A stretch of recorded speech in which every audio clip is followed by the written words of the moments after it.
Alright, y'all, so I wanted to share with you some tips and tricks that I use to get to so many snow shows. I've been to over 30 shows. I went to almost all of her events last year. So I just want to share with you ways that I'm able to afford to go to so many shows. I use Priceline to look for flights. I do fly Spirit. I do fly Frontier. Spirit is my go-to. You can find very cheap flights. The cheapest that I've spent on a flight to go see snow is $5. The further away the event is, your flight is, the cheaper your flight is going to be. A week before, they're going to be crazy, like $200, $300. Not worth it. They charge you for carry-on. So I only use Spirit and Frontier when I'm packing a backpack. When you go to Priceline and they do list Spirit and Frontier flights on there, they are going to be cheaper on the actual Spirit and Frontier website. You should always create an account with all the airlines, especially Priceline. I get discounted rental cars, I get discounted flights, I get discounted hotels. For my rental cars, I do always book through Priceline because I always find it the cheapest. I do like price comparing. I'll go to Priceline first and I'll see, the prices of like Spirit and Frontier. Then I actually go to the Spirit Frontier website and check those prices. Like I said, like if it's within the month, your cheapest bet is to go to Priceline. You can maybe even book a flight through like American Airlines or something that's cheaper. They also have what's called an express flight, which means it's super cheap compared to if you actually go to the airline's website. But they don't give you the exact time and the exact airline until after you book it, and there's no refund. If you are flexible, let's say you're flying in the day before her show, that's a good option for you. If you're flying the day of her show, you can choose like if you want early morning flight, middle of the day flight, night flight. Of course, you want to do the early morning. I'm flying to the Riverside. Ontario is like 20 minutes from Riverside, so that's also an option. Frontier flies to Ontario. You're booking a hotel. Like I said, I always go through Priceline. It's always been the best option for me. They also have express hotel options, which is a lot cheaper than if you actually go to the hotel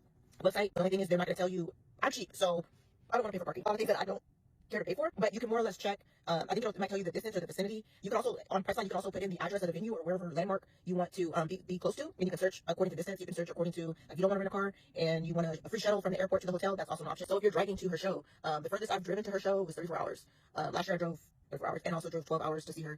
Worth it. There's an app that I use if I'm short on money and I'm budgeting. I like to budget. I'm a Virgo. I like to budget. I use Gas Buddy. You can put in your starting location and your destination. You put in your type of vehicle. They will calculate how much your gas will cost on your trip. When I'm traveling to different states, I don't like, especially these redneck areas, these redneck states, which is follow them. I don't like going underneath half a gallon. So I use the Gas Buddy app and I can find the cheapest gas. It'll put the distance and all of that information on the Gas Buddy app. I suggest you create an account with them. The other thing that I do when I'm traveling through states to go see snow, I could create accounts with all these different gas stations. So I have one with Shell, I have one with Chevron, I have especially like Love. When you put your phone number in, they will give you a discount on gas.